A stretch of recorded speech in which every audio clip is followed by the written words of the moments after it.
మహాదేవుడును మన రక్షకుడునైన యేసుక్రీస్తు పేరట చేరువచ్చిన పరిశుద్ధులకు, పెద్దలకు, సేవకులకు మన ప్రభువైన యేసుక్రీస్తు నామమున వందనాలు. వందనాలండి. ఉదయకాలం మార్నింగ్ కాన్ఫరెన్స్ లో మనం ఈ విధంగా చేరుకొని ప్రతిదినం దేవుని మాటలు ఆలకించటానికి ప్రభు నాకు ఇచ్చిన అవకాశం బట్టి ప్రభుకు స్తోత్రాలు.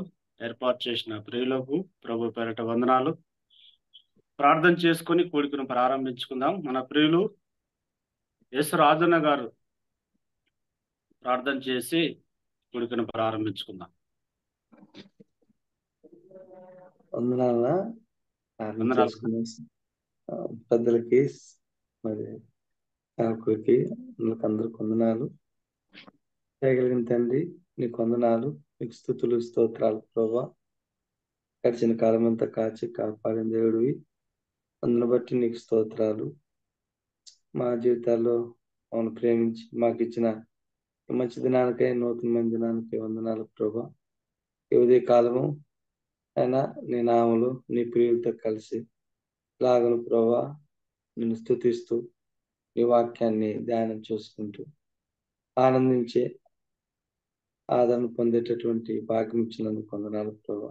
ఈ సమయంలో నాయనా మరి పాట ద్వారాను, వాక్యం ద్వారాను, ప్రార్థన ద్వారాను, సహవాసం ద్వారాను మేము మరింత నిన్ను ప్రేమించినట్లుగా, ఆదరణ పొందినట్లుగా, మా విశ్వాస జీవితం బలపడినట్లుగా ఏదే కాలపు ఈ కార్యక్రమాన్ని, ఈ ప్రార్థన కుటుంబం దీవించమని చూపిస్తున్నాం. అయినా నెట్వర్క్ అంతటినీ నీవే స్వాధీనించుకుని చక్కగా ఎటువంటి అంతరాయం లేకుండా జరుగుటకు సహాయపడం. నీ పక్షం నిలబడి మాట్లాడబోతున్న దాసాన్ని బలపరిచి నీ శ్రేష్టమైన వాక్యము మేమందరం వినలాగిన నాయన ఆదరణ పొందినట్లుగా, విశ్వాసం బలపడినట్లుగా నువ్వే మాట్లాడి మహిమ పొందమని మమ్మల్ని అందరినీ నీ దయగల స్థలకు అప్పగించుకుంటూ ఉదయకాల ఈ కాన్ఫరెన్స్ ని సమస్త విషయాల్లో దీవించమని యేసునామములో ప్రార్థన స్తుతించి ప్రారంభించుకుంటున్నాం తండ్రి. ఆమేన్. ఆమేన్. వందనాలు.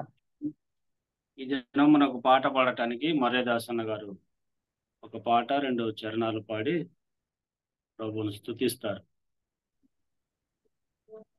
పల్లవి 2 చరణాలమ్మ. మర్యాదాసన్న ఇంకా జాయిన్ అవ్వలేదు అనుకుంటాను. లేడన్నా, ప్రభుదాస్ అన్న రాలేదు ఇంకా. బర్నవాస్ అన్న పాట పాడి వినిపిస్తారు. ఓకే అన్న.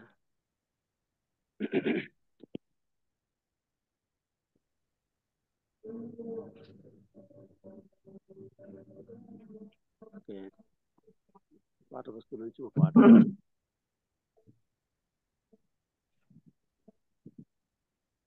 ఇదిగో కలువరి సిలువ ప్రేమ మరపురాని మధుర ప్రేమ, యేసు ప్రేమ నా యేసు ప్రేమ, యేసు ప్రేమ నా యేసు ప్రేమ.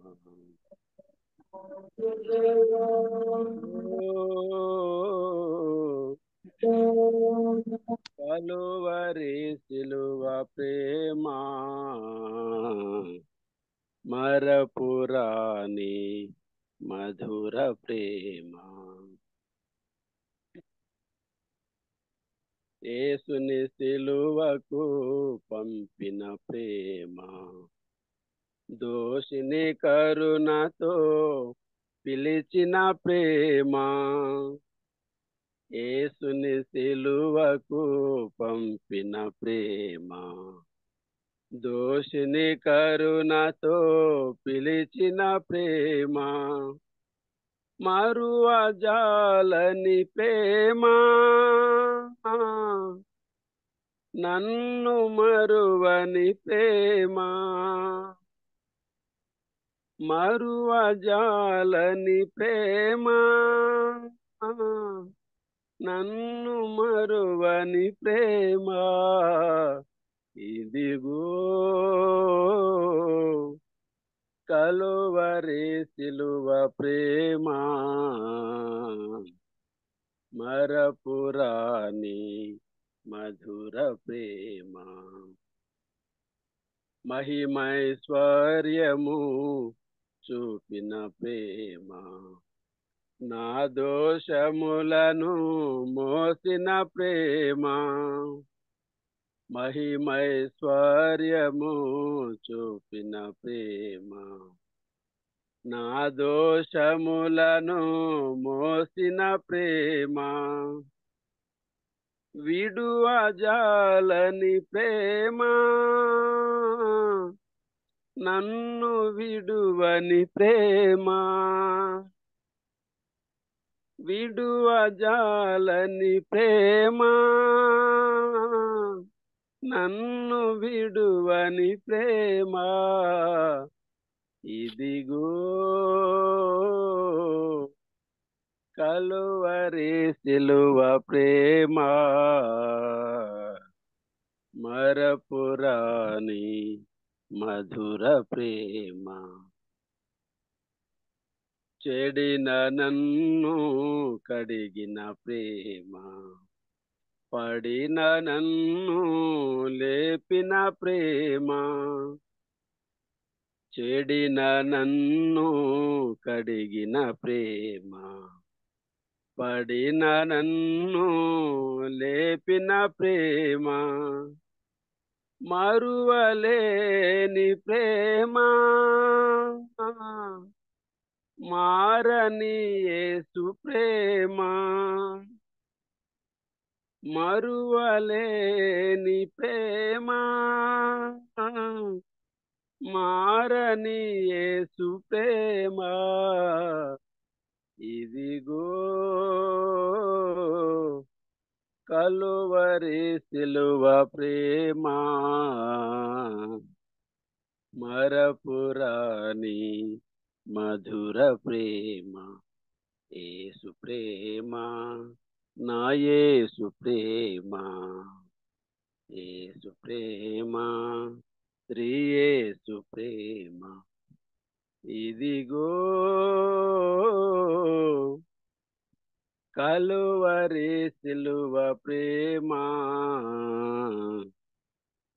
మరుపురాని మధుర ప్రేమ. వందనాలు. చక్కని పాట పాడి ప్రభువును స్తుతించిన మన ప్రియులు భరణవాసనకు కాన్ఫరెన్స్ తరపున వందనాలు. ప్రార్థన చేసుకొని మనం వాక్య ధ్యానంలోనికి వెళ్దాం. దేవదానమంకులు వాక్య సహాయం కొరకు ప్రార్థన చేస్తారు.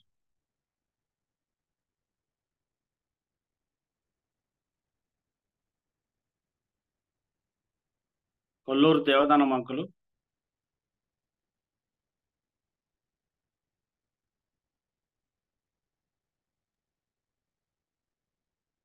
ఇంకొక పేరు చెప్పండి.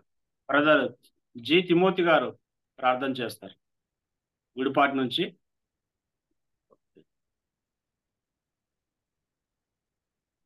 వాక్య సహాయం కొరకు జి తిమోతి గారు ప్రార్థన చేస్తారు.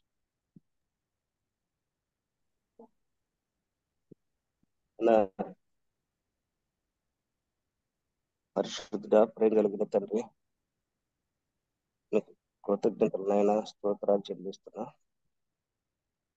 సర్వాధికారమైన దేవ, సర్వోన్నతుడైన ప్రభువ,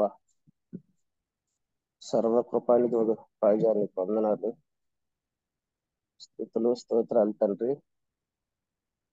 ఈ కాలంలో నాయన మీ పాదాలు చెంత చేరే గొప్ప భాగ్యాన్ని ఇచ్చినందుకు స్తుతిస్తూ ఉన్నా. మన్ను నిన్ను స్తుతించదగనుక నా తండ్రి, నా ప్రభు జీవ ప్రాప్తిని ప్రసాదించి సజీవుడనై నిన్ను స్తుతించే గొప్ప భాగ్యాన్ని ఇచ్చినారు నాయన. అందును బట్టి స్తోత్రాలు తండ్రి. ఇంతవరకు ఈ మార్నింగ్ కాన్ఫరెన్స్ పరిచర్యలో నా తండ్రి ప్రారంభ ప్రార్థనలో మీ సహాయం ఇచ్చి ఆదుకున్నందుకు స్తుతిస్తూ ఉన్నా.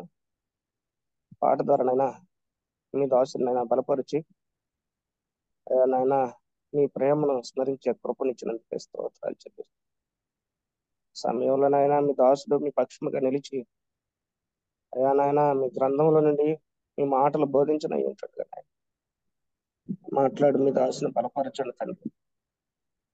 మీ ఆత్మతో నింపండి నాయన, మీ శక్తితో నింపండి ప్రభువా, మీ బలముతో నింపి మీ ప్రభావంతో నింపి మాకు అవసరమైన మాటలు అక్కరగలిగిన సంగతులను అయ్యా నా ప్రభువు మీరే మాతో మాట్లాడమని మా నాయన మీ మాటల చేత మాకు జీవమును బలమును శక్తిని ప్రభావాన్ని మీరు అనుగ్రహించి సహాయం చేయమని మా ప్రభు అయిన యేసుక్రీస్తు వారి శ్రేష్టమైన నామములని ప్రార్థన చేసి అడిగి వేడుకొనిచున్నాను తండ్రి. ఆమేన్. ఆమేన్. మంచిది. మనం ప్రాముఖ్యమైన సమయానికి వచ్చాము. మన మధ్యలో ఎం జోసఫ్ అంకుల్ గారు ఉన్నారు, హైదరాబాద్ జగదేరిగుట్ట నుంచి. మనకు వాక్యం అందిస్తుండగా మనం అందరం మ్యూట్లో ఉండి శ్రద్ధగా ప్రభు మాటలు ఆలకిద్దాం. అంకుల్ వందనాలు. జోసఫ్ అంకుల్ గారు వందనాలు. వందనాలు వందనాలు.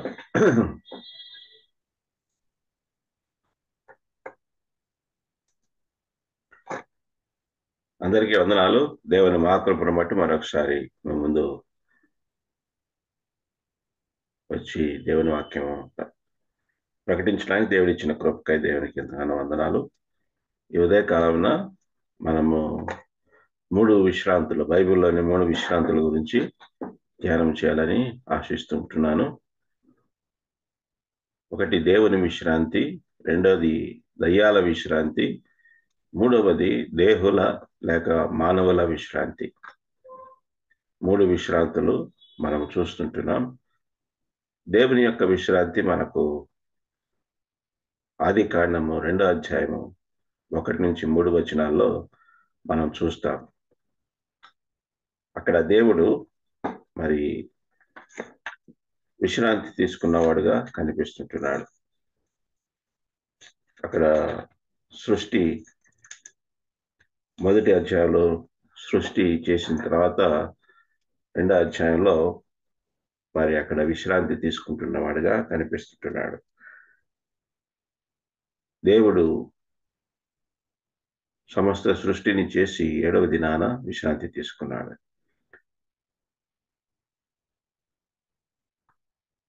6 రోజులకి సాయంత్రమును ఉదయమును కలుగుగా ఒక దినం ఆయనని రాయబడి ఉన్నది. కానీ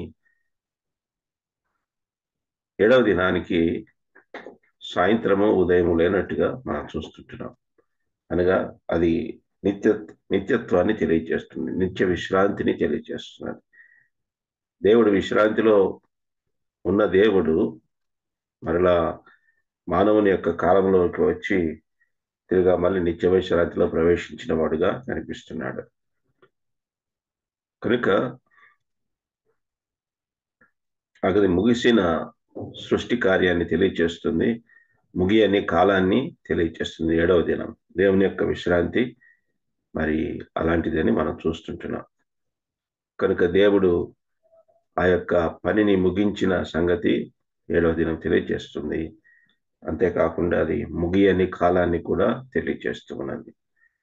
కనుక దేవుడు మరి ఆ యొక్క విశ్రాంతిని ఆశీర్వదించాడు, పరిశుద్ధపరిచాడు అన్న సంగతి మనకు ఇక్కడ బైబిల్లో రాయబడి ఉంటున్నది. కనుక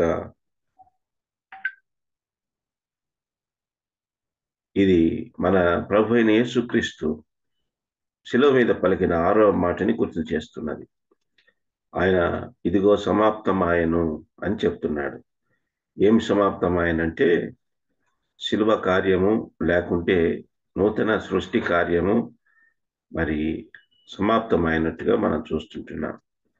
దానిని గ్రీకులో మరి పెయిడ్ ఇన్ ఫుల్ అనే మాట వస్తున్నది. అంటే పూర్తిగా పాప విమోచన క్రయధనం చెల్లించబడింది అన్న సంగతి మనకు స్పష్టంగా కనిపిస్తుంటున్నది.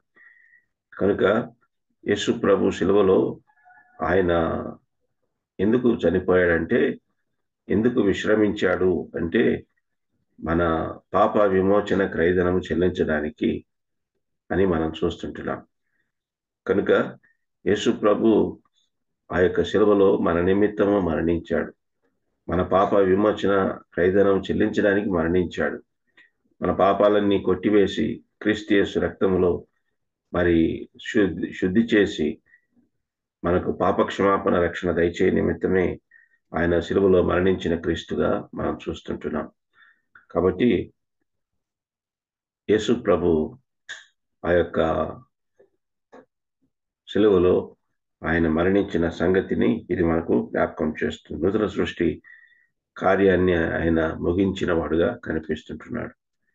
కనుక మరి మొదటి అధ్యాయంలో భౌతిక సృష్టి కనిపిస్తున్నది. రెండవ అధ్యాయంలో ఆత్మీయ సృష్టి, నూతన సృష్టి కనిపిస్తుంటున్నది. ఆదాము హవ్వలు దేవుని యొక్క పోలిక చొప్పున చేయబడ్డారు కదా. అక్కడే మనం చూస్తున్నాం 1వ అధ్యాయము 27వ వచనం.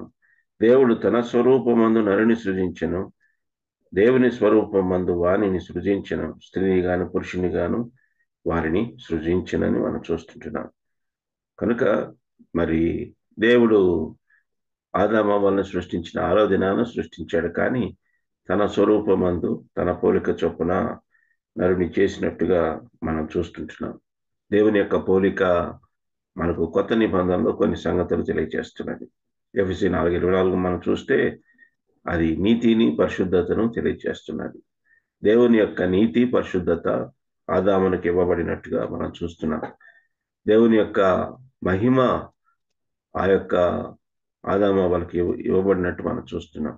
దేవుని యొక్క జ్ఞానము అది దేవుని పోలిక కనుక, ఆ జ్ఞానము దేవుని పోలిక కనుక, అనగా కింద మనం చూసినట్లయితే పరిపాలించుటకు మీరు సముద్రపు చేపలను, ఆకాశ పక్షులను, భూమి మీద ప్రాగు ప్రతి జంతువును, ప్రతి జీవిని ఏలుడని దేవుడు వార్త చెప్పాను. కనుక ఏలుటకు తగిన జ్ఞానాన్ని దేవుడు ఇచ్చినట్టుగా మనం చూస్తుంటున్నాం.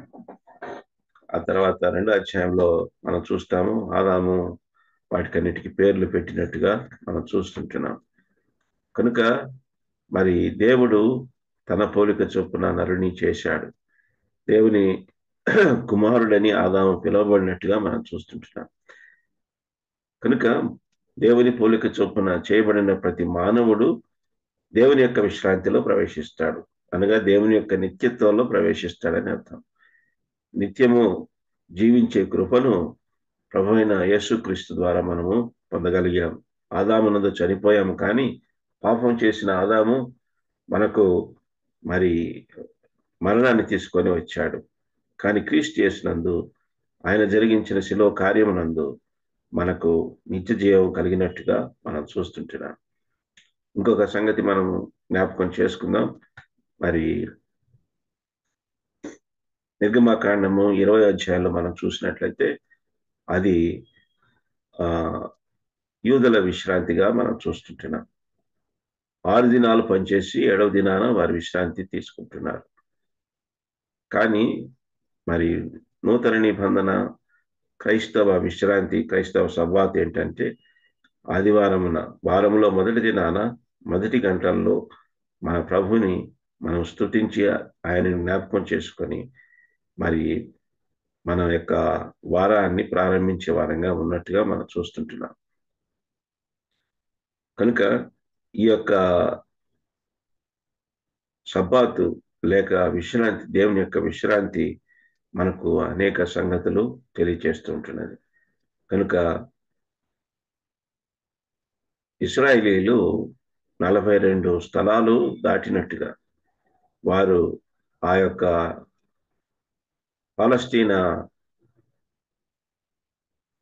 పాలస్తీనాలో ప్రవేశించక ముందు 42 స్థలాలు దాటినట్టుగా మనం చూస్తుంటున్నాం.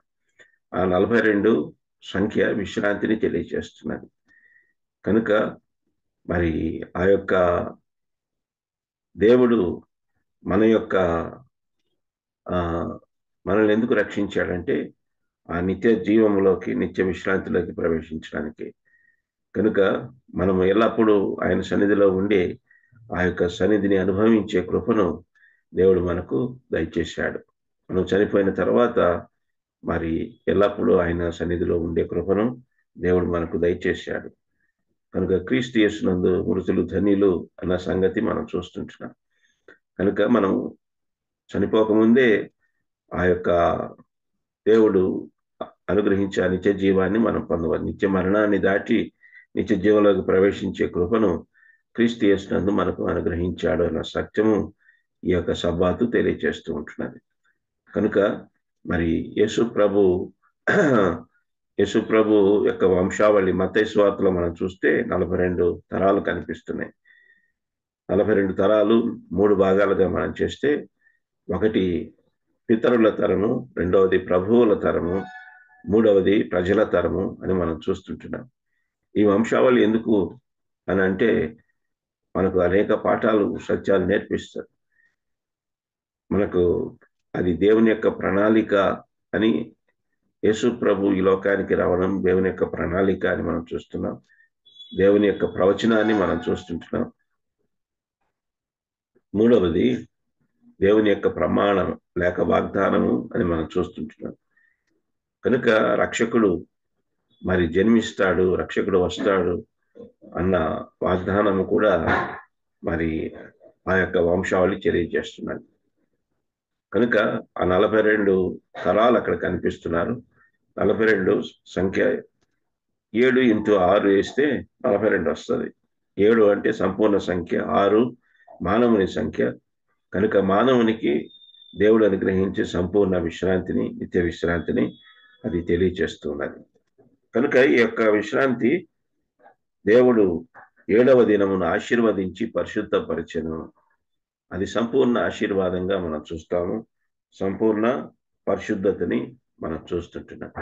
కనుక రక్షణ పొందిన ప్రతి విశ్వాసికి దేవుని యొక్క ఎఫెసీ 1:3 ప్రకారము పరలోక సంబంధమైన ప్రతి ఆశీర్వాదమును అనుగ్రహించెను. కనుక మనకు అనుగ్రహించెను, అది జరిగిపోయినట్టుగా మనం చూస్తుంటున్నాం. అనుగ్రహించును కాదు, అనుగ్రహించెను. క్రీస్తు యేసునందు మనకు అవన్నీ అనుగ్రహించబడ్డాయి. కానీ మనము మరి దాన్ని స్వతంత్రించుకోలేదు.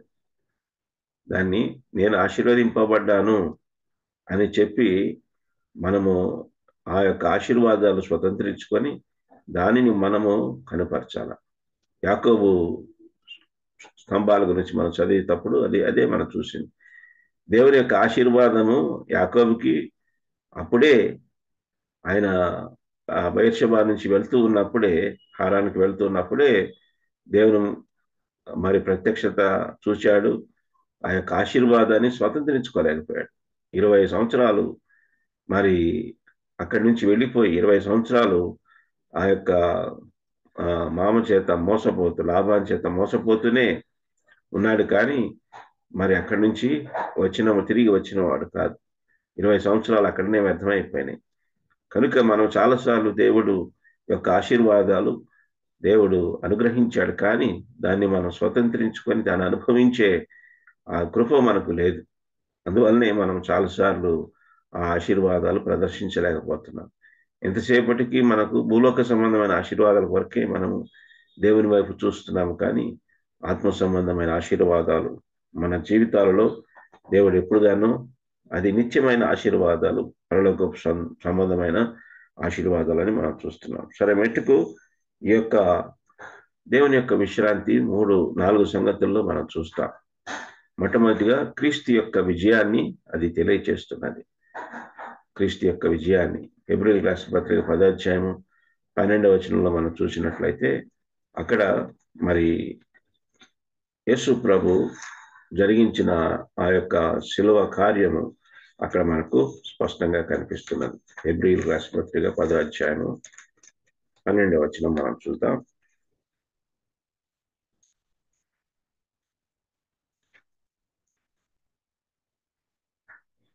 ఈయనైతే పాపముల నిమిత్తమై సదాకాలము నిలిచి ఒక్క బలిని అర్పించి అప్పటి నుండి తన శత్రువులు తన పాదములకు పాదపీఠముగా చేయబడే వరకు కనిపెట్టచ్చు దేవుని కుడి పార్శ్వమున ఆసీనుడాయను.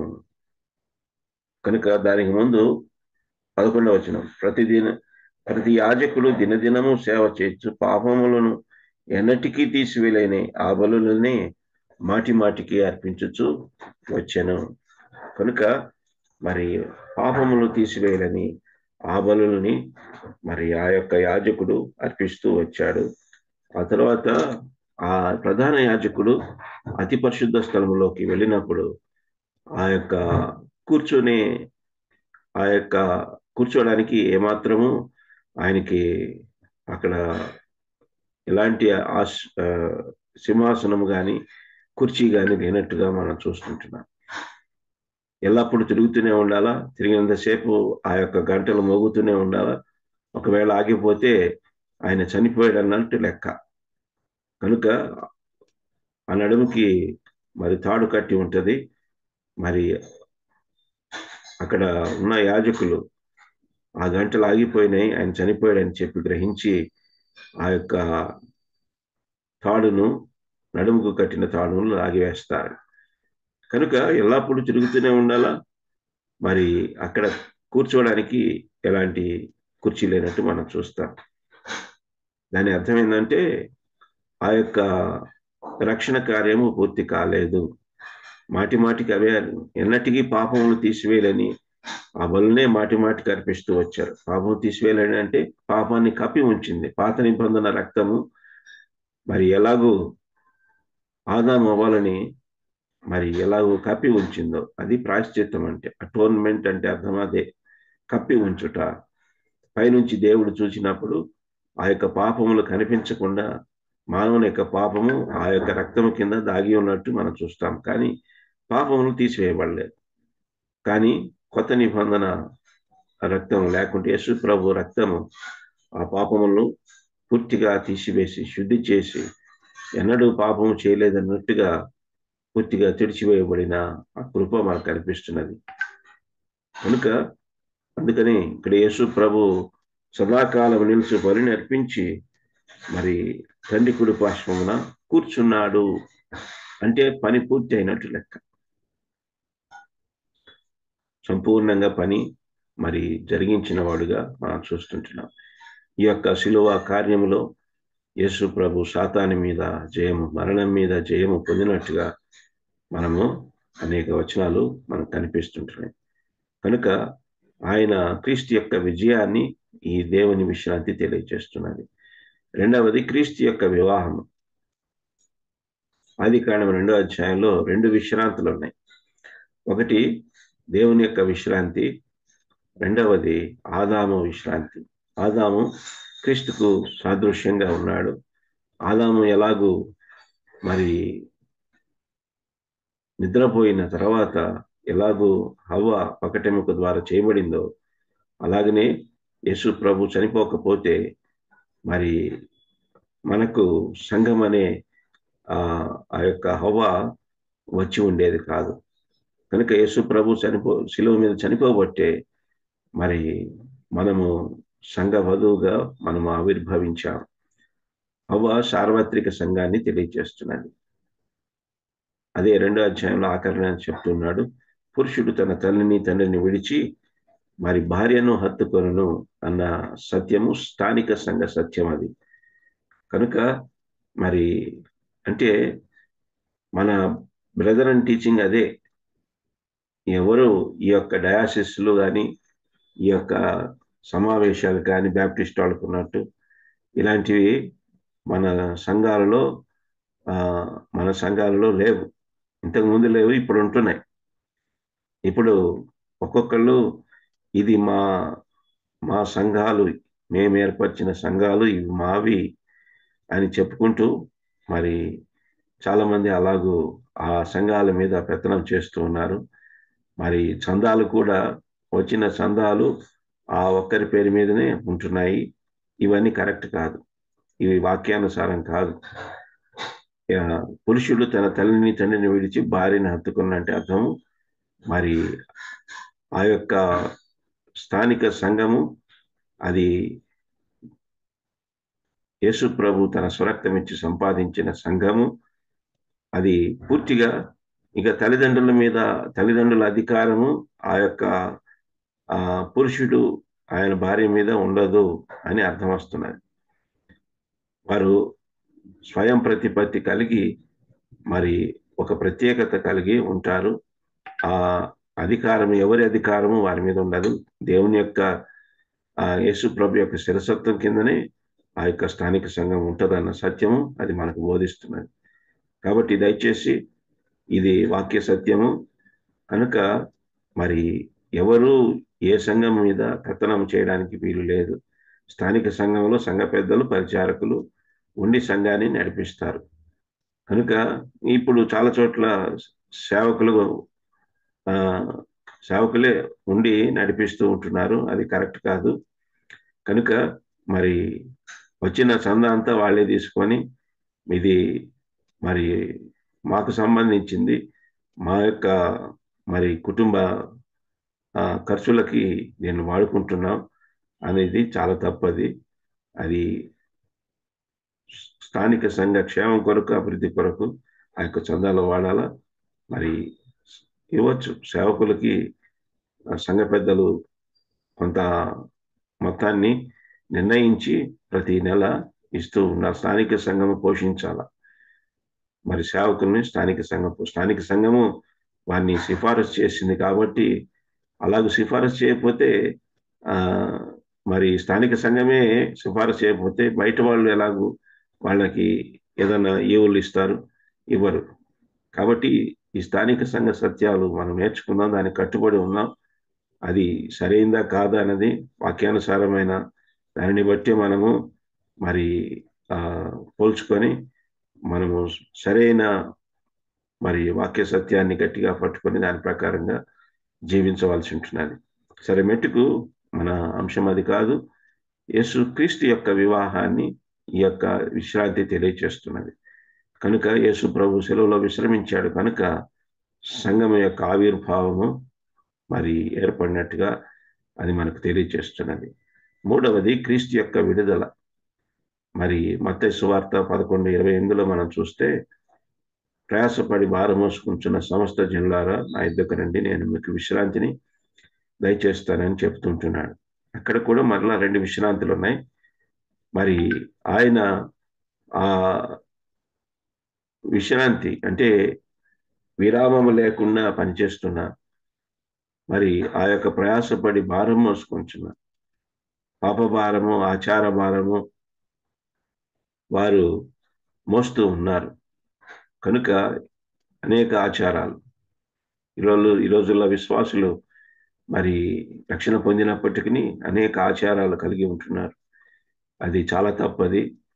మరి దాని నుంచి దేవుడు మనకు విశ్రాంతిని ఇచ్చాడు, మన స్వతంత్రుల. కనుక పెళ్ళిళ్ళలో తర్వాత చనిపోయినప్పుడు మొన్న ఒక చోటకి వెళ్తే ఆ యొక్క సమాధి దగ్గర కోడిపెట్టను పెట్టారు. ఇదేంది అని అడిగితే అంతే, అదే ఆచారం. ఇలాగూ మరి చాలా ఆచారాలు పెళ్ళిళ్ళ దగ్గర చనిపోయినప్పుడు మరి ఇలాంటి ఆచారాలు చాలా కనిపిస్తూ ఉంటున్నాయి. కాబట్టి మనం వాటిన్నిటి నుంచి దేవుడు మనకు స్వతంత్రత దయచేశాడు. స్వాతంత్రము, స్వేచ్ఛను దేవుడు దయచేశాడు. కాబట్టి ఈ ఆచారాలన్నీ మనము పక్కన పెట్టాలి. కనుక ఆ పరిసయ్యులు అనేక ఆచారాలు తీసుకొని వచ్చారు. మీ శిష్యులు ఎందుకు చేయగడుక్కోకుండా తింటున్నారు అని అంటే, యేసు ప్రభు లోపలికి పోయింది ఏమి చేయదు కానీ అపవిత్రపరచదు, కానీ మరి లోపల నుంచి బయటకు వచ్చిందే అపవిత్రపరచదని. ఎందుకంటే ఆ పెద్దలు వారి యొక్క పారంపర్యాచారాలు ఎక్కువైపోయినాయి. యేసు ప్రభు వచ్చే సమయానికి వారు చెప్పిన కథ ఏంటంటే, ఆ చేతి మీద స్కేవా అనే అపవిత్ర దయ్యం కూర్చుంటుంది. కాబట్టి చేతులు కడుక్కుంటే ఆ దయ్యము అపవిత్రత వెళ్ళిపోతుంది, లేకపోతే ఆ అపవిత్రత లోపలికి వెళ్తుంది అని చెప్పి ఆనాడు మరి పెద్దలు చెప్పిన ఆ యొక్క ఆచారాన్ని బట్టి వారు ఆ మాట చెప్పినట్టుగా మనం దాని యొక్క బ్యాక్గ్రౌండ్లో చూస్తాం. కనుక మరి యేసు ప్రభు దాన్ని ఖండించాడు. మీరు ఈ ఆచారాలన్నీ నమ్మద్దు అన్నట్టుగా, అది ఏమాత్రము కరెక్ట్ కాదు అని చెప్పి యేసు ప్రభు దాన్ని ఖండించిన వాడుగా మనం చూస్తుంటున్నాం. కనుక ప్రతి ఆచారం నుంచి, ప్రతి పాపము నుంచి మరి ఆయన విముక్తి దయచేసి మరి విశ్రాంతినిచ్చే నిమిత్తమే ఆ యొక్క పిలుపునిచ్చినట్టుగా మనం చూస్తుంటున్నాం. క్రీస్తు యొక్క విడుదల అక్కడ మనం చూస్తుంటున్నాం. అలాగూ ఆ యొక్క భారాన్ని తొలగించిన తర్వాత, విశ్రాంతి దయచేసిన తర్వాత యేసుప్రభువు అంటున్నాడు, నా కాడి ఎత్తుకొని, అది భారము తేలికగా ఉంటుంది దాన్ని ఎత్తుకొని. ఎందుకంటే తేలిక ఎందుకు అవుతుంది అంటే ఇంకొక పక్క ఆయన ఉంటాడు కాబట్టి అది మనకు తేలిక అవుతుంది. కనుక నేను సాత్వికుడును దీన మనసు కలవాడును కనుక నా కాడి ఎత్తుకొని నా యుద్ధ నేర్చుకోనడి అని అంటున్నాడు. కనుక అది తేలిక, దానిలో స్వాతంత్రము, స్వేచ్ఛ ఉన్నది. ఆయన దగ్గర నేర్చుకునే ఆ యొక్క అవకాశం మనకు దొరికినట్టుగా మనం చూస్తుంటున్నాం. అందుకే మనల్ని విడుదల చేశాడు, విమోచన దయచేశాడు. ఆయన దగ్గర నేర్చుకోవడానికి ఆయన మనకు అవకాశం దయచేసినట్టుగా మనం కూడా దీనులమై మరి సాత్వికులమై ఆయన పని చేయడానికి మనల్ని ఆయన మరి అవకాశం దయచేసిన వాడుగా మనం చూస్తుంటున్నాం. 4వది మనం చూస్తే క్రీస్తు యొక్క వాక్యాన్ని తెలియజేస్తున్నది. అవి పచ్చిక బయలులో పరుండి మరి ఆ యొక్క గొర్రెలు మరి ఆ పచ్చిక బయలుని తినేవిగా ఉంటున్నాయి. కనుక మరియ కూడా యేసుక్రీస్తు పాదాల దగ్గర కూర్చొని మరి ఆమె ఆయన బోధ వినుచుండెను అని రాయబడినది. కనుక దేవుని యొక్క వాక్యమును మరి మనము నేర్చుకోవడం ఆ యొక్క దేవుని యొక్క విశ్రాంతిని తెలియజేస్తున్నది. లూకా సువార్త 10:39 మనం చూస్తాం ఆ సంగతి. మత్తయి సువార్త 1 కూడా ఆయన ఆలోచిస్తూ నిద్రపోయిన వాడుగా మనం చూస్తుంటున్నాం. దేవుని యొక్క ప్రత్యక్షత కలిగి మరి ఆయన ఆలోచన సరిచేయబడి మరియను మరి భార్యగా చేర్చుకున్న వాడుగా యోసేపును కూడా మనం చూస్తాం. కనుక ఇది యొక్క దేవుని యొక్క విశ్రాంతి క్లుప్తంగా మనము చూస్తుంటున్నాం. 2వది దయ్యాల విశ్రాంతి. మగ్దలేని మరియ 7 దయ్యాలు పట్టినట్టుగా లూకా సువార్త 8:2 మనం చూస్తుంటున్నాం. మొట్టమొదటిగా మనము వాక్యము చూసినట్లయితే బలహీనపరిచే దయ్యము లూకా సువార్త 13:11 నడుము వంగిపోయిన ఆ యొక్క స్త్రీ కదా, మరి 18 సంవత్సరాలు అనుకుంటా, ఆ యొక్క నడుము వంగిపోయి మరి ఆ యొక్క దయ్యము ఆమెను బాధిస్తున్నట్టుగా మనం చూస్తుంటున్నాం. కనుక మన జీవితాలలో ఇలాంటి దయ్యము ఉండి ఉండవచ్చు. బలహీనపరిచే లేకుంటే నడుము వంగిన అనుభవం అంటే పరలోకము సంగతులు మనం చూడడం లేదు, కానీ భూలోక సంగతుల్నే మనము ఆలోచన కలిగి ఉన్నామంటే అది మరి నడుము వంగిపోయిన సంగతిని తెలియజేస్తున్నది. మన చూపు అంతా కిందనే. అందుకే కొలస్సీయులకు రాసిన 3:1 మీరు క్రీస్తుతో పాటు లేపబడిన వారైతే పైనున్న వాటినే వెతకండి అని చెప్పి భూలోక సంబంధమైన వాటిని మనం వెతకూడదు. ఎందుకంటే మనము చనిపోయిన తర్వాత లేకుంటే యేసుప్రభువు వచ్చిన తర్వాత మనం అక్కడే ఉంటాం నిత్యత్వంలో. కనుక మన చూపు అంతా అక్కడే ఉండాల, అక్కడే ఇల్లు కట్టుకునే వారంగా మనం ఉండాల. ఈ భూలోకంలో ఉన్నవన్నీ శాశ్వతమైనవి కావు. దేవుడు ఇంటిని ఇచ్చినా మనకి ఏది ఇచ్చినా అవన్నీ తాత్కాలికమే. మనము చనిపోయిన తర్వాత అనుభవించలేము, లేకపోతే యేసుప్రభువు వచ్చిన తర్వాత అది మనకు సంబంధం లేదు. కాబట్టి మనము భూలోక సంగతులు కాకుండా మరి పైన వాటినే వెతకవలసి ఉంటున్నది. అది నిత్యత్వపు విలువలు కలిగిన వాటినే మనం వెతకవలసి ఉంటున్నది. అందుకే మరియా మార్తలు మనం తీసుకున్నట్లయితే మరియా ఉత్తమమైంది ఏర్పరచుకునేది, అది ఆమె యొద్ద నుండి తీసివేయబడదు అని ఉన్నది. తీసివేయబడదు అంటే అది నిత్యత్వపు విలువలు కలిగినది కనుక అది తీసివేయబడదు. మార్త మరి పరిచర్య విషయంలో ఎక్కువ శ్రద్ధ కలిగిన స్త్రీగా మనం చూస్తుంటున్నాం. దేవుడు యేసుప్రభు మరి అది తప్పని చెప్పడంలే, కానీ ఒక క్రమాన్ని చెప్తున్నాడు. ముందు పరిచర్యకు ముందు మనము దేవుని వాక్యాన్ని వినాలి. అది దేవుని ఆలోచన చొప్పున మనం పరిచర్య చేయాలా, సేవ చేయాలా అన్న ఆలోచన అక్కడ కనిపిస్తున్నది. కనుక మరి మనము భూలోక సంగతులు వెతికే వారంగా ఉన్నామంటే ఆ బలహీనపరిచే దయ్యము మనల్ని ఆవహించినట్టుగా మనకు అర్థమవుతున్నది. రెండవది మూగ దయ్యం. మత్తయి సువార్త 9:32 మనం చూస్తే ఆ మూగ దయ్యము ఆ వ్యక్తిని పట్టినట్టుగా మనం చూస్తాం.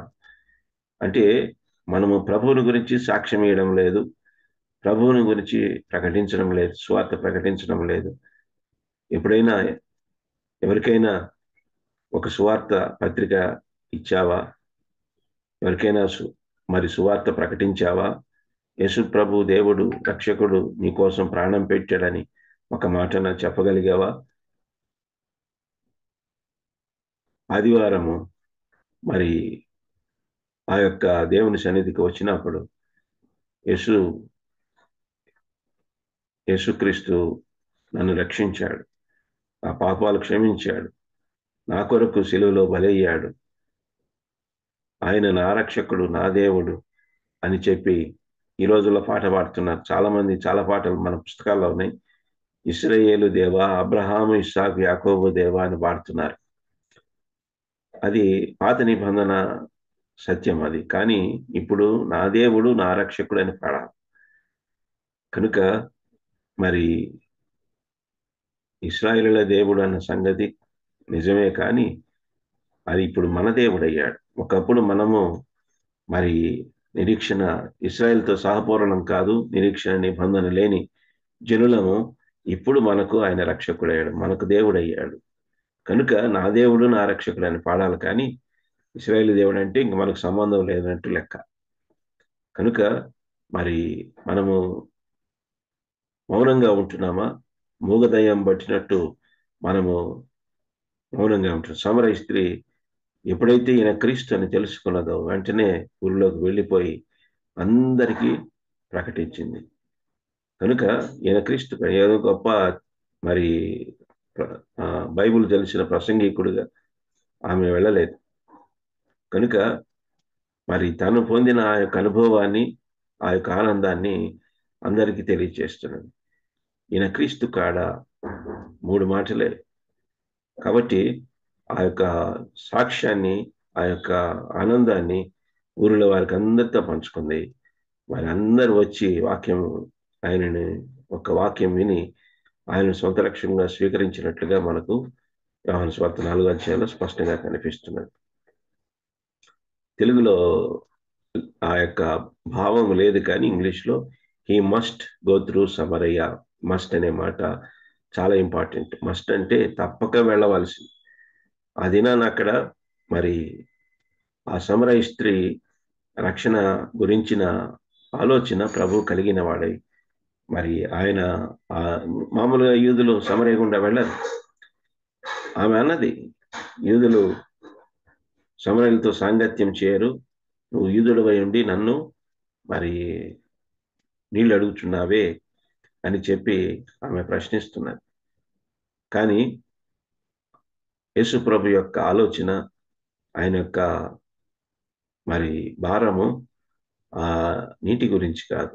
ఆయనే జీవజలం ఇవ్వడానికి వచ్చాడు, కానీ ఆమె దగ్గర నుంచి ఆ యొక్క నీళ్ళను ఆశించి ఆయన ఆ మాట చెప్పలే. కానీ మరి ఆయనే జీవజలము ఇవ్వడానికి ఆయన సిద్ధంగా ఉన్నాడని మనం అక్కడ గ్రహిస్తుంటున్నాం. కాబట్టి ఆమె వెళ్ళి ఊరిలో వారికి అందరికీ ప్రకటించినట్టుగా మనం చూస్తుంటాం. కొన్ని సందర్భాలలో యేసు ప్రభు మరి ఎవరికి చెప్పదని ఖండితంగా ఆజ్ఞాపించాను అని చెప్పినప్పుడు వారు వెళ్ళి అందరికీ ప్రకటిస్తారు. మనము ఎవరికి చెప్పొద్దని చెప్పినప్పుడు అందరికీ చెప్తాము, అందరికీ చెప్పండి అని చెప్పినప్పుడు మనం ఎవరికి చెప్పడం లేదు. నా మట్టుకు నేను వెళ్ళొస్తాను చర్చికి కదా, ఇది నాకు చాలు అన్నట్టు ఉన్నారు. ఆ యొక్క సువార్తికులే ప్రకటించుకోవాలా, సువార్త చెప్పుకోవాలా. నేను మట్టుకు చెప్పను. నా జీవితంలో నాకున్న సాక్ష్యము, నా జీవితము ద్వారా అనేకులకు మరి ఆ యొక్క రక్షణ సువార్త వెళ్ళాల. మనకు కనిపిస్తున్న అంత్యోక్యలో మరి శిష్యులు క్రైస్తవులు అనబడిరి అని మనం చూస్తుంటున్నాం. వారి యొక్క జీవితాన్ని బట్టి వారు క్రైస్తవులని పిలువబడ్డారు. మన జీవితంలో మనము క్రైస్తవులమని ఇతరులు చెప్పగలుగుతుంటున్నారా? ఇతరులు క్రీస్తుని మనలో చూచి మరి మనల్ని క్రైస్తవులని పిలుస్తుంటున్నారా? కనుక మన జీవితము చాలా చాలా ప్రాముఖ్యం. కాబట్టి అన్ని విషయాల్లో మనము ప్రభువుని చూపిస్తూ మనము క్రైస్తవులమని పిలువబడుతూ మన సాక్ష్యాన్ని బట్టి మనము జీవితాన్ని బట్టి అలాగే పిలువబడటం చాలా అవసరం. కుటుంబాలలో కూడా భర్త రక్షణ పొందకపోతే, భార్య రక్షణ పొందకపోతే క్రైస్తవ సాక్ష్యం చాలా ప్రాముఖ్యం. వాటి ద్వారా మనము మరి ప్రభు వైపు మన రక్షణ పొందిన భర్తలను, రక్షణ పొందిన పిల్లలను మన యొక్క జీవితాన్ని బట్టి, సాక్ష్యాన్ని బట్టి అనేకులు ప్రభు వైపు ఆకర్షించే ఆ యొక్క జీవితము, ప్రవర్తన మనం కలిగి ఉండాలి, ప్రార్థన కలిగి ఉండాలి. కనుక సమరయ స్త్రీ ఆమె మౌనంగా లేదు. మరి ప్రభువుని గురించి సాక్ష్యం కూడా మనం చూస్తాం. ఆ సమరయుడు కూడా మరి మిగతా 9 మంది వెళ్ళిపోయారు, కానీ ఆ సమరయుడు ఒక్కడే, ఆ యూదులు 9 మంది మరి వెళ్ళిపోయి తిరిగి రాలేదు, కానీ ఆ సమరయుడు ఒక్కడే యేసు ప్రభువే ప్రధాన యాజకుడు, నేను కనుపరుచుకోవలసిన యాజకుడు ఆయనే అని చెప్పి గొప్ప శబ్దముతో దేవుని మహింపరుస్తూ మరి దేవునికి కృతజ్ఞతాస్తుతులు చెల్లిస్తూ ఆయన ఎదుట సాగిలి పడినట్టుగా మనం చూస్తుంటున్నాం. తర్వాత యేసు ప్రభు మరి ఆయనను ఆ 9 మంది ఎక్కడ అని ప్రశ్నించాడు. వారు తిరిగి రాలేదు, కానీ ఈ సమరయుడు ఒక్కడే తిరిగి వచ్చిన వాడుగా ఆ ప్రభుని స్తుతించి గణపరిచి ఆయనే ప్రధాన యాజకులని గుర్తించినట్టుగా మనం చూస్తుంటున్నాం. కాబట్టి మరి ఎంతకాలము మనం మౌనంగా ఉంటాం? యవనస్తులు ముఖ్యంగా మరి వారు నోరు తెరిచి మరి ఆ ప్రభువుని జ్ఞాపకం చేసుకొని ఆయనను గణపరిచి చించే ఆ యొక్క మరి అలవాటు ఉన్నదా? ఆ యొక్క సిద్ధపాటు ఉన్నదా? కేవలం అక్కడికి వచ్చి అక్కడ మరి ఏదో పాట పాడడం కానీ, ముందుగానే 6 దినాల్లో మనకు దేవుడు అవకాశం ఇచ్చాడు, మనం అలాగూ సిద్ధపడాల. ఆ యొక్క ఆరాధన నిమిత్తం మనం సిద్ధపడాల. ఆయన ఆరాధించి కనపరిచి హెచ్చించే రీతిలో దేవుడే మనం సిద్ధపరుస్తాడు. ఇంతకుముందు చెప్పాను చాలా కాలం క్రితం, మరి పేతుర్ని ఎలాగో దేవుడు సిద్ధపరిచాడో యేసు ప్రభుని గురించి చెప్పడానికి, ఆయన ఆరాధించడానికి, అలాగనే మనల్ని కూడా సిద్ధపరుస్తాడు. కనుక పరలోకపు సత్యాలు తండ్రి అయిన దేవుడు పరిశుద్ధాత్మ ద్వారా మన యేసుక్రీస్తుని గురించి చెప్పినప్పుడు మనము ధన్యులము అని అక్కడ మనం చూస్తుంటున్నాం. సరే, మెట్టుకు మౌనంగా ఉండడానికి వీలు లేదు. సువార్త చెప్పాలా, సాక్ష్యం ఇవ్వాలా, ఆ తర్వాత ప్రభువుకి స్థుతులు, ప్రభుని జ్ఞాపకం చేసుకొని దేవునికి స్థుతులు బదలమైంటున్నాం. 3వది మూగ గుడ్డి దయ్యం, మత్తయి సువార్త 12:22 కదా. మరి మూగతనమే కాదు, గుడ్డితనం కూడా ఉన్నట్టు మనం చూస్తుంటున్నాం. కనుక వాక్యమును చదవని వారంగా ఉంటున్నాం. మరి దేవుని హృదయశుద్ధి గల వారు ధనిలు, వారు దేవుని చూచెదరని మనం చూస్తుంటున్నాం. ప్రతిదినము మనము దేవుణ్ణి చూచి అనుభవము మనకు కలిగి ఉండాలి. వాక్యము ద్వారా మన దేవుణ్ణి మనము చూడగలిగిన అనుభవము మనకు కలిగి ఉండాల. మనకు దేవునికి ఏమైనా అడ్డం ఉంటే ఆయన చూడలేము. కాబట్టి దేవుని వాక్యం చదువుతున్నప్పుడు మనము గ్రహించలేని స్థితిలో మనం ఉంటున్నామా? దేవుని వాక్యం చదవడం లేదు. నేను చాలా మందిని యవనస్తులు అడిగితే మరి చదవలేదు, తల్లిదండ్రులు కూడా అడగట్లే, చదవండి అని చెప్పట్లే. ఎంతసేపటికి హోంవర్క్ చేసావా, ఎన్ని మార్కులు వచ్చినాయి, ఇదే తల్లిదండ్రుల బాధ. కానీ పిల్లలు దేవుని వాక్యం చదువుతున్నారా లేదా అని ప్రశ్నించే వారుగా లేరు.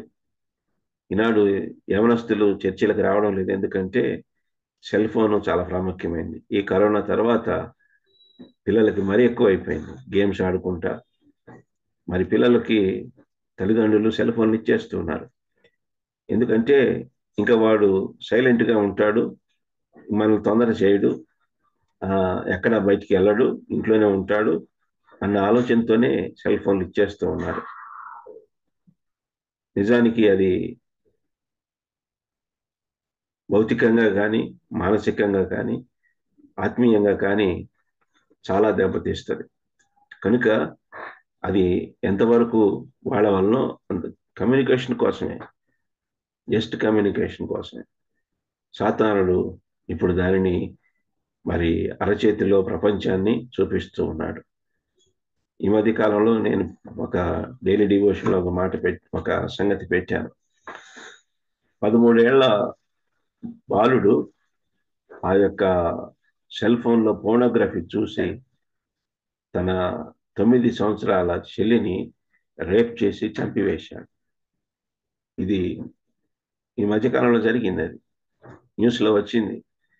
తల్లి, మీ అక్కలు ఆ యొక్క సంగతిని దాచిపెట్టేశారు. అది జరగలేదన్నట్టుగా వాళ్ళందరూ కలిసి ఆ యొక్క పిల్లవాడిని మరి ఆ యొక్క పాపాన్ని కప్పి ఉంచారని మనం చూస్తుంటున్నాం. ఎంత భయంకరం! ఈ సెల్ ఫోన్లు ఎంతవరకు దారి తీసిందో చూసారా? పాపము చూచటం మట్టుకే కాదు, పాపాన్ని జరిగించి ఇప్పుడు దావీదు ఏం చేశాడో అదే మనం చూస్తున్నాం. మనము పైకి కనిపించేది ఒక పాపమే, కానీ 10 ఆజ్ఞల్లో 4 ఆజ్ఞలను అతిక్రమించిన దావీదుని మనం చూస్తుంటాం.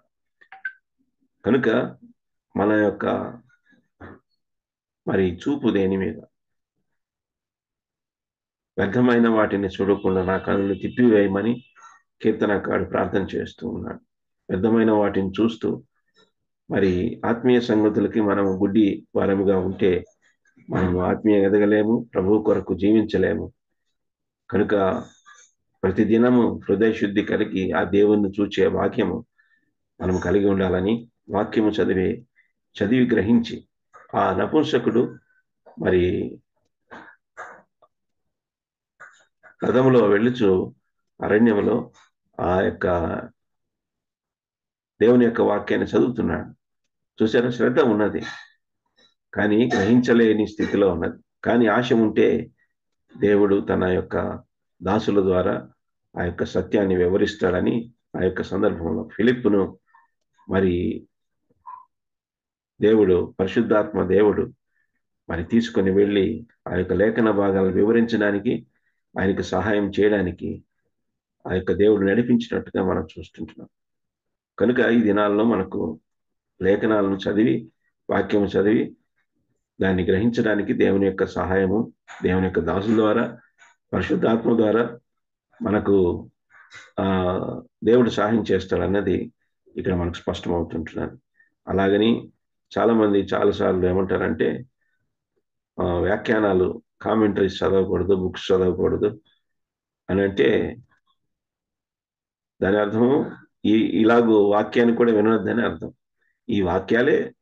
ఈ వ్యాఖ్యానాలే పుస్తకాలుగా రాశారు కాబట్టి దాన్ని చదవకూడదంటే ఇంకా దేవుని వాక్యం వినకూడదు, ఇంకా నేను చదివిన దానిలో దేవుడు మాట్లాడతాడు డైరెక్ట్గా, అప్పుడే మరి దాని ప్రకారంగా నేను అర్థం చేసుకుంటాననేది నిజమే. వ్యక్తిగత ధ్యానంలో దేవుడు ఇలాగ బయలుపరచకపోతే మీకు వాక్యాలు చెప్పలేము. కనుక దేవుడే నడిపిస్తూ ఉంటున్నాడు. ఆయా పుస్తకాలు చదువుతాం, వ్యాఖ్యానాలు చదువుతాం, కానీ అల్టిమేట్గా పరిశుద్ధాత్మ దేవుని యొక్క సందేశమే మరి అది ఫైనల్గా మనకు వస్తుంది. కనుక దేవుడు నడిపిస్తాడు. ఏ సందేశం ఇవ్వాలో ఆయన మీద ఆధారపడితే, ఆయన వైపు చూస్తే ఆసక్తితో ఆయన దయచేస్తాడు అన్నది దీన్ని బట్టి మనకు అర్థమవుతున్నది. సరే, మెట్టుకు మనము గుడ్డి వారంగా ఇక ఉండడానికి వెళ్ళలేదు. ఒకవేళ వాక్యం చదవని వారంగా, గుడ్డి వారంగా ఉన్నామంటే మనకు విశ్వాసము వినుట వలన విశ్వాసం కలుగుతుంది. కనుక దేవుని వాక్యాన్ని చదివే వారముగా మనం ఎల్లప్పుడూ ఉండాల. ఇంకొకటి, మూగ చెవుడు దయ్యము. ఇంకా చదివేది లేదు, వినేది లేదు. అలాగ వినకపోతే విశ్వాసం ఎక్కడి నుంచి వస్తుంది? 5వది, మనం చాంద్ర రోగం కదా, ప్రార్థన లేని స్థితిని, నెమ్మది లేని స్థితిని, నిరాశగా ఉన్న స్థితిని అది తెలియచేస్తున్నది. కనుక మనము ఇలాంటి స్థితిలో ఉన్నామంటే ఆ చాంద్ర రోగము కలిగిన దయ్యము పట్టినట్టు మనం చూస్తుంటున్నాం. నిజానికి ఆ యవనస్తుడికి పట్టింది కాదు, అక్కడ శిష్యులకి పట్టినట్టుగా మనం చూస్తుంటున్నాం. వారు వెళ్ళగొట్టలేకపోయారు. తర్వాత యేసుప్రభుని అడిగారు, ఎందుకు? యేసుప్రభు వాళ్ళని అన్నాడు, అప్పుడు దాకా అల్ప విశ్వాసులని ఆయా సందర్భాల్లో చెప్పినా ఆ సందర్భంలో మట్టుకు విశ్వాసము లేని మూర్ఖతరం అంటున్నాడు. శిష్యుల్నే విశ్వాసము లేని మూర్ఖతరం అంటున్నాడు. మిగతా ముగ్గురు పైకి వెళ్ళారు యేసుప్రభుతో పాటు రూపాంతర కొండ మీద. మిగతా 9 మంది నానా ప్రయత్నాలు చేశారు, కానీ వారు వెళ్ళగొట్టలేకపోయినట్టు మనం చూస్తాం. కనుక యేసుప్రభు అన్నాడు ఆఖరికి, ఎందుకు వెళ్ళగొట్టలేకపోయామంటే ప్రార్థన ఉపవాసం. ఉపవాసం అనే మాట నేను మరి చెప్పాను లేదో గుర్తులేదు, కానీ ఉపవాసం అంటే ఏంటన్నది నేను వచ్చేసారి చెప్తాను. ఎందుకంటే చాలా మందికి పాత నిబంధన యొక్క ఆలోచనే ఇంకా ఉన్నది, కానీ కొత్త నిబంధన ఆలోచన ఇంకా సరిగా అర్థం కాలేదు ఉపవాసం అంటే ఏంటన్నది. కనుక వచ్చేసారి ఆ సంగతి చెప్పుకుందాం. తర్వాత శోధి చెప్పు దయ్యము, అపోస్తల కార్యం 16వ అధ్యాయంలో, 1 తిమోతి 4వ అధ్యాయంలో మనం చూస్తుంటున్నాం. కనుక ఇది సరికాదు. శోధి చెప్పు దయ్యంగా మనం ఈ రోజుల్లో మరి కొంతమంది క్రైస్తవులలో బాబాల్ లాంటి వారు, ప్రవక్తలు లాంటి వారు బయలుదేరారు. మనకి ఏదైనా మరి వివాహ సంబంధమైన మరి సంగతులు అడగడానికి ఎవరు నాకు సరిపోయిన వాళ్ళు అని చెప్తే ఆయన కాస్త ధ్యానం చేసి ఫలాని వ్యక్తి నీకు సరిపోయిన వాడు, సరిపోయిన అమ్మాయి అని చెబుతూ ఉంటున్నారు, శోధ చెప్తూ ఉంటున్నారు. ఇవన్నీ సరికాదు కదా, మన విశ్వాసులకు సరికాదు. విశ్వాసులే కొంతమంది నాకు ఇలాగూ దేవుడు దర్శనం ఇచ్చాడు, ఇలాగూ చూపించాడు, ఇది సరైన వివాహము, సరైన సంబంధము అని చెప్పేవాళ్ళు లేకపోలేదు.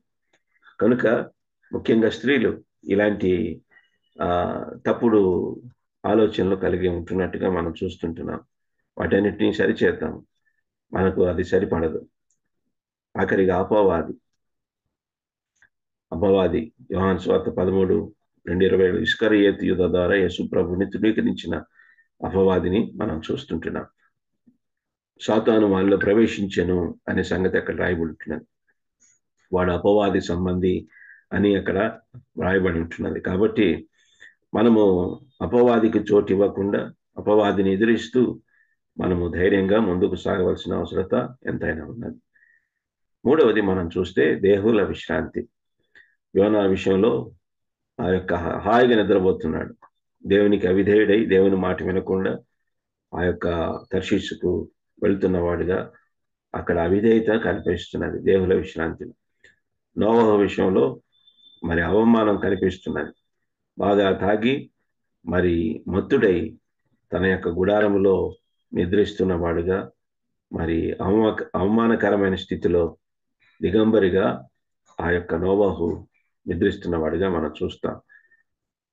మూడవది మనం చూస్తే అలక్ష్యము, అలసట.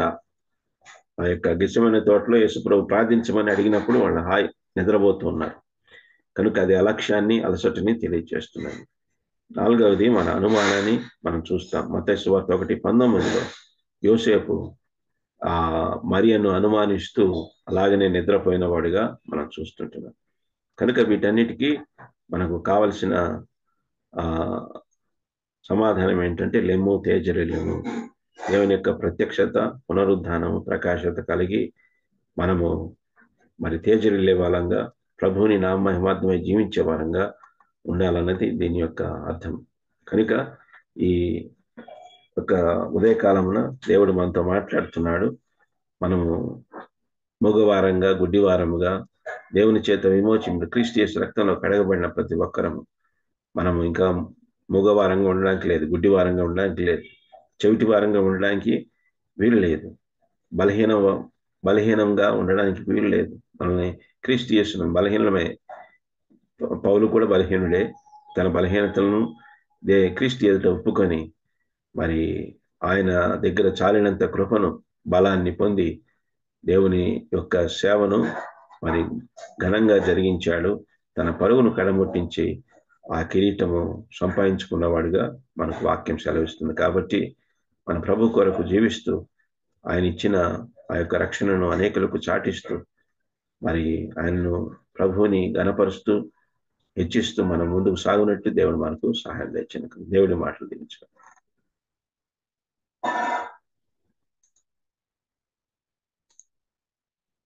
అందరికీ వందనాలు. చక్కని మాటలు మన ప్రియులు జోసఫ్ అంకుల్ గారు మనకు అందించారు. ప్రార్థన చేసుకొని కొడుకును ముగించుకుందాం. ముగింపు ప్రార్థన మన ప్రియులు పాల్ అంకుల్ చేస్తారు. P S Paul uncle. వందనాలు, అందరికీ వందనాలు. ప్రార్థించుకుందాం. పూజనీయుడా, మా ఆగనుడా, మా ఉన్నతుడా, సర్వాధికారి, మా సృష్టికర్త, మా విమోచకుడు, మా కొరకై ప్రాణం పెట్టి తిరిగి లేచిన దేవా, తిరిగి రానందుకు స్తోత్రాలు చెల్లిస్తున్నాం. ఈ దినం ప్రభువా తండ్రి, ఈ దాసుని బలపరిచి ఇచ్చిన వర్తమానం బట్టి స్తోత్రాలు చెల్లిస్తున్నాం. ఆయన తండ్రి ఈ విధంగా తండ్రి ఓడిసి ఇచ్చిన దాసుడు 4267 దినములు ప్రభువా అనుదినము ఉదయకాలపు వాక్య ధ్యానాల కొరకు నాయన తండ్రి మేము వేచి ఉండగా చక్కటి సందేశాలు ఆయన పాటల ద్వారా వాక్యం ద్వారా మాకు అందించిన విధానం బట్టి స్తోత్రాలు. గత కొన్ని దినాల్లో ఏప్రిల్ నుంచి ప్రభువా ఈ దాసుడు ధారావాహికంగా ఆదికాండంలో ప్రభువా తండ్రి 4 స్తంభాలు, ఆయన నిచ్చెనలు గురించి ప్రభువా తండ్రి వివాహాల గురించి అనేక విషయాల్లో ప్రభువా తండ్రి నైనా ఈ దాసుని బలపరిచి ఇచ్చిన వర్తమానం బట్టి స్తోత్రాలు. ఈ రోజు కూడా ప్రభువా అనేక విషయాలు ప్రభువా తండ్రి మాకు నాయన తండ్రి 4 అంశాలుగా ప్రభువా తండ్రి దేవుని విశ్రాంతి, దయాలు విశ్రాంతి, ఆయన అదేవిధంగా మానవులకు శరీర విశ్రాంతి, ఆయన ఈ విధంగా ప్రభువా తండ్రి అనేక విషయాలు ఆదికాండం నుంచి అనేక విషయాలు నీ దాసుని బలపరిచి ఇచ్చిన వర్తమానం బట్టి స్తోత్రాలు. ఈ విధంగా దినదినము ప్రభువా తండ్రి మాకు ఆయన ఆత్మీయంగా బలపడుటకు మా గృహాలకి మీ దయగల మాటలు అందిస్తున్నారు. స్తోత్రాలు. ఆయన నడిపిస్తున్న నీ దాసుడు పేతురు గారిని బట్టి స్తోత్రాలు. చేరేచిన వీళ్ళందరినీ బట్టి స్తోత్రాలు. ఎక్కడ చూసిన భయంకరమైన దినాల్లో ప్రభువా విజయవాడ, గుంటూరు ప్రభువా తెలంగాణ ప్రాంతంలో వరదలలో ఎంతో మంది నష్టపోయినారు ప్రభువా. ఇబ్బందుల్లో ఇరుకుల్లో ప్రభువా కొంతమంది నాయన ఆప్తులు నాయన లోకాన్ని ఇడిచినారు ప్రభువా. మీరాకడ అతి సమీపంగా ఉన్నది కనుక ప్రభువా తండ్రి మేము భయం భక్తి కలిగి ఈ లోకమున్నలో యాత్రికులము, పరదేశము, పరవాసము, లోకం మాది కాదు ఆయనను ప్రభువా మీరు జగత్ పునాది అయ్యబడుకునిపే మమ్మల్ని క్రీస్తులో ఏర్పరచుకొని పరలోక సంబంధమైన ఆశీర్వాదాలు అనుగ్రహించుటకు మీరు ఏర్పాటు చేసినారు. ఈ లోక సంబంధంగా కూడా ప్రభువా అనేక విధాలుగా మమ్మల్ని పోషిస్తూ ఇంతవరకు నాయన మాకు కావలసిన అనుదిన విషయాల్లో ప్రభువా మీరు కాపాడుతున్న విధానం బట్టి స్తోత్రాలు. ఈ విధంగా కడవరి దినాల్లో వాక్యం మాకు నాయన ధారాళంగా మా గృహాలకి వినిపిస్తున్న విధానం బట్టి స్తోత్రాలు. ఈ విధంగా ప్రభువా ఈ వాక్యం విని ఇడిచిపెట్టి వారం కాక వాక్యానుసారంగా జీవించి మీకు మయం తెచ్చి బిడ్డలుగా వాడుకుంటూ మీకు అనుగ్రహించండి. నిదాసులు జోసఫ్ గారిని బలపరిచి సంఘాన్ని బట్టి కుటుంబాన్ని బట్టి స్తోత్రాలు. అనేక దినాల నుంచి ప్రభువా మీ దాసుని ఆయా విధాలుగా స్వచ్ఛమైన భాషలో ప్రభువా స్వచ్ఛమైన అంశాలు మాట్లాడుతుండగా మీకు కృప చూపండి. ఇంకా ఆత్మీయంగా బలపడి మిమ్మల్ని మయపరచు అనేక ఆత్మలకు నాయన శోకరం మీకు భయంకరంగా ఉన్నట్లు మీకు కృప చూపమని నడిపిస్తున్న నీ దాసుల కుటుంబాన్ని నాయన బార్నబాసు ప్రభువా తండ్రి ఆ సంఘంగా కట్టుబడిన ఆయన తండ్రి ఉండగా ప్రభువా కంప్లీట్ అయ్యి అందులో ప్రవేశించి నాయన దాసుడు నాయన సువార్తలో కూడా ప్రభు ఆయా ప్రాంతాలకు వెళ్ళి తిరిగి క్షేమంగా చేర్చిన స్తోత్రాలు చేస్తున్నాం. ఈ దినమంతట్లో మీ కాపుదల భద్రతను గ్రహించండి. లోకంలోకి వెళ్ళక ముందు మీ ముక్తర్శనం చేసుకుని ఈ విధంగా ఉదయకాలం మీ దయగల మాట మీరు కృప చూపిన స్తోత్రాలు. తిరిగి లోకంలోకి వెళ్తుండగా లోకం ఆలుణ్యం అంటకుండా మీ వైపు చూస్తూ జీవించుటూ మీ కృప అనుగ్రహించమని మా రక్షకుడు మా విమోచకుడు సజీవుడైన యేసయ్య శ్రేష్టమైన నామమున ప్రార్థించి వేడుకొనుచున్నాం తండ్రి. ఆమేన్. వందనాలు బ్రదర్. అందరికీ వందనాలు. ముగింపు ప్రార్థన చేసిన పాలంకులకు ప్రభు పేరిట వందనాలు. ప్రారంభ ప్రార్థన చేసిన రాజన్న గారికి, పాట పాడిన బర్ణవాసనకును, అలాగే వాక్యం అందించిన మన ప్రియులు జోసఫ్ అంకుల్ గారికి ప్రభు పేరిట వందనాలు. ఆ అంకుల్ చక్కని తలంపులు మనకు అందించాడు.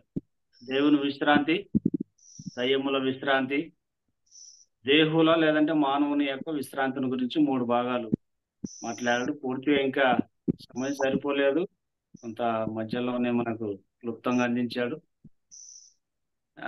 ఆఖరి వరకు మీరందరూ చక్కగా శ్రద్ధగా విన్నందుకు ప్రభు పేరిట మీకు అందరికీ వందనాలు తెలియజేస్తూ సమయాన్ని నాకు అప్పగించిన భరణవాసనకు సమయాన్ని అప్పగిస్తున్నాను.